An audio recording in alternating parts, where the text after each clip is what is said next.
Exam അടുക്കാറാവുമ്പം നമ്മൾ ഏറ്റവും കൂടുതൽ നിങ്ങൾ തമ്മിൽ ഫ്രണ്ട്സിന്റെ ഇടയിലായിക്കോട്ടെ, അതല്ല നമ്മളിപ്പോ ലൈവ് ഒക്കെ പോകുന്ന സമയത്ത് ലൈവ് ചാറ്റില് ഏറ്റവും കൂടുതൽ കുട്ടികൾ തമ്മിൽ ചോദിക്കുന്ന ഒരു ചോദ്യമാണ്, നിങ്ങളെല്ലാം പഠിച്ചു കഴിഞ്ഞോ അല്ലെങ്കിൽ പഠിക്കാൻ തുടങ്ങിയോ? ഈ ഒരു കാര്യത്തിനോട് നിങ്ങൾ യോജിക്കുന്നുണ്ടെങ്കിൽ യെസ് എന്ന് കമന്റ് ചെയ്യാം. അതായത് നമ്മള് എന്തിനാണെന്ന് അറിയില്ല, അതായത് മറ്റുള്ളവർ പഠിച്ചിട്ടുണ്ടോ അല്ലെങ്കിൽ പഠിച്ചിട്ടില്ലയോ എന്ന് അറിഞ്ഞു കഴിഞ്ഞാല് നമ്മൾക്കൊരു കുറച്ചൊരു സമാധാനം കിട്ടുന്ന പോലെയാണ് അല്ലെ. അതായത് ഇങ്ങനെ ചോദിക്കുന്ന സമയത്ത് നിങ്ങൾ എപ്പോഴും മിക്കവാറും നിങ്ങൾക്ക് കിട്ടുന്ന ഒരു ഉത്തരം എന്ന് പറഞ്ഞിട്ടുണ്ടെങ്കിൽ ഒന്നും പഠിച്ചിട്ടില്ല, ഇനി പഠിക്കണം അല്ലെ, അല്ലെങ്കിൽ പഠിച്ചിട്ടൊന്നും തലയിൽ കയറുന്നില്ല, അല്ലെങ്കിൽ ഒന്നും തുടങ്ങിയിട്ടില്ല, പുസ്തകം തൊട്ടിട്ടില്ല എന്നൊക്കെ ആയിരിക്കും നിങ്ങൾ കേട്ടിട്ടുണ്ടാവുന്ന റിപ്ലൈ കമന്റ്സ് അല്ലെ. ഇത് കേൾക്കാത്തവരായിട്ട് ആരും തന്നെ ഉണ്ടാവില്ല. കാരണം ഞാനും എൻ്റെ ലൈഫില് ഒരു സ്റ്റേജില് ഞാൻ നമ്മുടെ ഫ്രണ്ട്സിനോടൊക്കെ ചോദിക്കായിരുന്നു, പഠിച്ചു കഴിഞ്ഞോ, പഠിച്ചിട്ട് എവിടെ എത്തി, പഠിച്ചിട്ട് നിൽക്കുന്നുണ്ടോ, ഓർമ്മ കിട്ടുന്നുണ്ടോ, ഇങ്ങനത്തെ ഒരു ചോദ്യങ്ങൾ നമ്മൾ ചോദിക്കുന്ന സമയത്ത് നമുക്ക് മിക്കവാറും കിട്ടുന്ന ഉത്തരം പഠിച്ചിട്ടില്ല എന്ന് തന്നെ ആയിരിക്കും അല്ലെ. അപ്പോ എന്തുകൊണ്ടായിരിക്കും നമ്മുടെ ഫ്രണ്ട്സ് നമുക്ക് അത്തരത്തിലുള്ള റിപ്ലൈ തരുന്നത്? അതിൽ ചിലപ്പോൾ ചില ആൾക്കാരെങ്കിലും സത്യസന്ധമായിട്ട് പഠിച്ചു തുടങ്ങിയിട്ടുണ്ടാവാത്തത് കൊണ്ട് പറയുന്നതായിരിക്കും. പക്ഷെ അതിൽ മെജോറിറ്റി ആൾക്കാര് പഠിച്ചിട്ടില്ല, അല്ലെങ്കിൽ ഒന്നും തൊട്ടിട്ടില്ല, പുസ്തകം തൊട്ടിട്ടില്ല, പഠിച്ചു തുടങ്ങിയിട്ടേ ഇല്ല എന്നൊക്കെ പറയുന്നിട്ടുണ്ടെങ്കിൽ അത് മിക്കവാറും കള്ളാവാനുള്ള ചാൻസ് ഭയങ്കര കൂടുതലാണ്. അതെന്താന്ന് വെച്ച് കഴിഞ്ഞാൽ നമ്മൾ മിക്കവാറും ഈ ഒരു ചോദ്യം ചോദിക്കുമ്പോൾ നമ്മളുടെ ഉള്ളിൽ നമ്മളൊരു ആൻസർ എക്സ്പെക്ട് ചെയ്യുന്നുണ്ട്.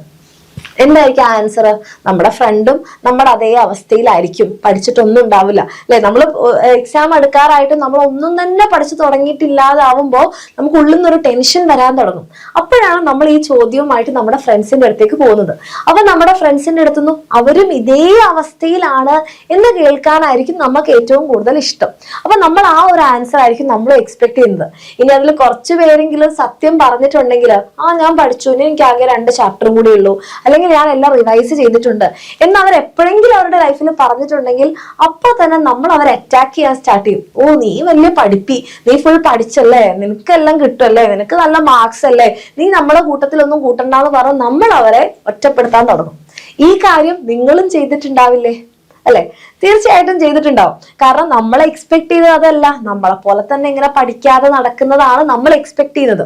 അത് പ്രതീക്ഷിച്ചുകൊണ്ട് മാത്രമാണ് നമ്മൾ ആ ചോദ്യം ചോദിക്കുന്നത്. അതിൽ ആരെങ്കിലും സത്യം പറഞ്ഞപ്പോ അവരെ നമ്മൾ ടാർഗറ്റ് ചെയ്ത് കോർണർ ചെയ്ത് ഒറ്റപ്പെടുത്തിയിട്ടുണ്ടാകും. അത് ഭയന്നിട്ടാകും പലരും തന്നെ തിരിച്ച് നമ്മളോട് ഒന്നും പഠിച്ചിട്ടില്ല എന്ന് പറയുന്നത്. പക്ഷെ സത്യാവസ്ഥ അതാണോ? നിങ്ങൾ ചോദിക്കുമ്പോൾ നിങ്ങൾക്ക് 90% നിങ്ങൾക്ക് ആ പഠിച്ചിട്ടില്ല എന്ന് ആൻസർ കേൾക്കുമ്പോൾ നമുക്ക് കുറച്ച് സമാധാനം കിട്ടുന്നല്ലാതെ ശരിക്കും റിയാലിറ്റിയിൽ നമ്മുടെ ഫ്രണ്ട്സ് പഠിക്കുന്നുണ്ടാവും. അത് നിങ്ങൾക്ക് എപ്പോഴാണ് മനസ്സിലാവുക? അവരുടെ ആൻസർ ഷീറ്റ് കിട്ടുമ്പോൾ. മിക്കവാറും അതിന് ഇപ്പൊ പബ്ലിക് എക്സാമിന്റെ സമയത്താണ് നിങ്ങൾ ചോദിക്കുന്നതെന്നുണ്ടെങ്കിൽ അവരുടെ റിസൾട്ട് വരുമ്പോഴായിരിക്കും നമുക്ക് മനസ്സിലാവുക, അയ്യോ പഠിച്ചിട്ടില്ല എന്ന് പറഞ്ഞാൽ നമ്മുടെ ഫ്രണ്ട്സിന് ഫുൾ A+ ഫുൾ മാർക്കും ഒക്കെ ഉണ്ടല്ലോ, ഞാൻ മാത്രമാണല്ലോ ഇങ്ങനെ മാർക്ക് കുറഞ്ഞിരിക്കുന്നത് എന്ന് നമ്മൾക്ക് അപ്പോഴായിരിക്കും മനസ്സിലാവുന്നത്. പക്ഷെ അപ്പോ ആ കാര്യം റിയലൈസ് ചെയ്തിട്ട് എന്തെങ്കിലും ഗുണമുണ്ടോ? ഒന്നുമില്ല. നമ്മളെ പോയ മാർക്സ്, നമ്മളെ പോയ അവസരം പോയത് തന്നെയാണ് അല്ലെ. റിയാലിറ്റിയിൽ എല്ലാവരും പഠിക്കുന്നുണ്ട് എന്നുള്ളൊരു സത്യം എൻ്റെ കുട്ടികൾ എല്ലാവരും മനസ്സിലാക്കുക. ഓക്കെ, അത് നമ്മൾ മനസ്സിലാക്കി നമ്മളും പഠിച്ചു തുടങ്ങുക എന്നുള്ള ഒരു പോയിന്റിലേക്കാണ് നമ്മൾ എത്തേണ്ടത്. കാരണം ലാസ്റ്റ് മിനിറ്റ് ആവുന്ന സമയത്ത് നമുക്ക് ടെൻഷൻ കൂടുമ്പോൾ നമ്മൾക്കും എല്ലാവരും, നിങ്ങൾ ആ ചോദ്യം ചോദിക്കുമ്പോൾ നിങ്ങൾ ആലോചിക്കൂ, എല്ലാവരും പഠിച്ചിട്ടില്ല എന്നുള്ളൊരു ആൻസർ കിട്ടിക്കഴിഞ്ഞാൽ നിങ്ങൾക്ക് എന്തുകൊണ്ടൊരു ആശ്വാസം ഫീൽ ചെയ്യുന്നേ? നിങ്ങൾ ആരും പഠിച്ചിട്ടില്ല, നിങ്ങളെ ക്ലാസ് മുഴുവൻ തോറ്റുപോയി എന്ന് കരുതാ. അതുകൊണ്ട് നമ്മുടെ ഗവൺമെന്റോ നമ്മുടെ എക്സാം സിസ്റ്റമോ നിങ്ങളെ എല്ലാവരും ഒരുമിച്ച് പാസ്സാക്കൊന്നുമില്ല. നിങ്ങൾക്ക് മാർക്ക് കിട്ടിയില്ലേ അത്രയേ ഉള്ളൂ. നിങ്ങൾ പഠിച്ചാൽ മാത്രമേ നിങ്ങൾക്ക് എന്തെങ്കിലും കാര്യം ഉണ്ടാവുള്ളൂ മക്കളെ, അതല്ലെങ്കിൽ നിങ്ങൾക്ക് പോയി. ഓക്കെ, അപ്പൊ ആ ഒരു റിയാലിറ്റി എന്റെ കുട്ടികൾ മനസ്സിലാക്കുക. നിങ്ങൾ ഇനിയെങ്കിലും പഠിച്ചു തുടങ്ങുക. അതുപോലെ എന്റെ കുട്ടികൾക്ക് പഠിക്കാൻ ആഗ്രഹം ഉണ്ടെന്നുണ്ടെങ്കിൽ നിങ്ങൾക്ക് ധൈര്യമായിട്ട് നമ്മളുടെ എക്സാം വിന്നറിന്റെ +2 ഉയരെ ബാച്ചിൽ നിങ്ങൾക്ക് അഡ്മിഷൻ എടുക്കാം. അപ്പൊ എന്തുകൊണ്ടാണ് +2 ബാച്ചിൽ പറയുന്നത്? ഞങ്ങളിപ്പോ +1 ബാച്ചിലല്ലേ എത്തിയിട്ടുള്ളൂ അല്ലെ, +1 എക്സാം എഴുതാൻ പോവല്ലേ മക്കളെ. നിങ്ങൾക്ക് വേണ്ടിയിട്ടുള്ള +1 കംപ്ലീറ്റ് കാര്യങ്ങൾ, റിവിഷൻ ക്ലാസ് ആയിക്കോട്ടെ, ഷോർട്ട് നോട്ട് ക്ലാസ് ആയിക്കോട്ടെ, വർക്ക്ഷീറ്റ് ആയിക്കോട്ടെ, PYQ ക്ലാസ്, ക്വസ്റ്റ്യൻ ബാങ്ക്, ഇതൊക്കെ ഒക്കെ നിങ്ങൾക്ക് ഫ്രീ ആയിട്ട് ഉപയോഗിക്കാനുള്ള ഒരു ചാൻസ് ആണ് നമ്മളുടെ എക്സാം എന്നുണ്ട് +2 ഇയർ ബാച്ച്. കാരണം ഇപ്പൊ വളരെ കുറച്ച് ദിവസങ്ങൾ മാത്രമേ നിങ്ങളുടെ എക്സാമിനുള്ളൂ. അപ്പൊ ആ കുറച്ച് ദിവസങ്ങൾക്ക് വേണ്ടിയിട്ട് നിങ്ങൾ ഈ ഒരു ബാച്ചിൽ അഡ്മിഷൻ എടുക്കുന്നതിനേക്കാൾ കുറച്ചുകൂടി ബെറ്റർ ആയിട്ടുള്ള ഒരു ഡിസിഷൻ, നിങ്ങൾ എന്തായാലും +2 പഠിക്കണമല്ലോ. ആൻഡ് നിങ്ങൾക്ക് തന്നെ അറിയാം, ഇപ്പൊ +1 കഴിഞ്ഞതുകൊണ്ട് 10ലും 9ലും 8ലും എന്നുള്ളത് പോലെയല്ല, സ്റ്റാർട്ടിങ് മുതൽ പഠിച്ചിട്ടില്ലെങ്കിൽ ഹയർ സെക്കൻഡറി പാസ്സാകാൻ കഴിയില്ല എന്നുള്ളത്. അപ്പൊ +2ലുള്ള ക്ലാസ്സുകൾ പ്രത്യേകിച്ച് നിങ്ങളിപ്പം പാസ്സാകാനൊന്നും കാത്തിരിക്കേണ്ട ആവശ്യമില്ല, വളരെ നേരത്തെ തന്നെ നമ്മൾ സ്റ്റാർട്ട് ചെയ്യും. അപ്പൊ ആ ക്ലാസ്സുകൾ സ്റ്റാർട്ടിങ് മുതൽ തന്നെ നിങ്ങൾക്ക് ലൈവ് ക്ലാസ് ഉണ്ടാവും. ലൈവ് അഥവാ മിസ്സായാൽ നിങ്ങൾക്ക് റെക്കോർഡ് ക്ലാസ് ഉണ്ടാവും, വർക്ക്ഷീറ്റ്, എക്സാം, ഇതൊക്കെ വെച്ച് നിങ്ങൾക്ക് പഠിക്കാനുള്ള ഒരു ഓപ്ഷനാണ് നമ്മുടെ ഉയരേ ബാച്ച്. അപ്പൊ ഉയരേ ബാച്ചിൽ നിങ്ങൾ എപ്പോഴും അഡ്മിഷൻ എടുത്തു കഴിഞ്ഞാൽ നിങ്ങൾക്ക് ഈ ഒരു ബാച്ച് എന്താണ്, നിങ്ങൾക്ക് ഫ്രീ ആയിട്ട് ഉപയോഗിക്കാൻ വേണ്ടി പറ്റും. അതുകൊണ്ടാണ് മിസ് ഇപ്പോൾ ഉയരേ ബാച്ചിൽ അഡ്മിഷൻ എടുത്തോളൂ എന്ന് പറയുന്നത്. കാരണം നമ്മുടെ ബാച്ച് ഫീ 4990 മാത്രമേ ഉള്ളൂ. ഇപ്പൊ നിങ്ങൾ അഡ്മിഷൻ എടുക്കുകയാണെങ്കിൽ നമ്മുടെ ബുക്ക് പ്രൈസ് നിങ്ങൾക്ക് ഓഫർ പ്രൈസിന് കിട്ടുന്നുണ്ടാകും.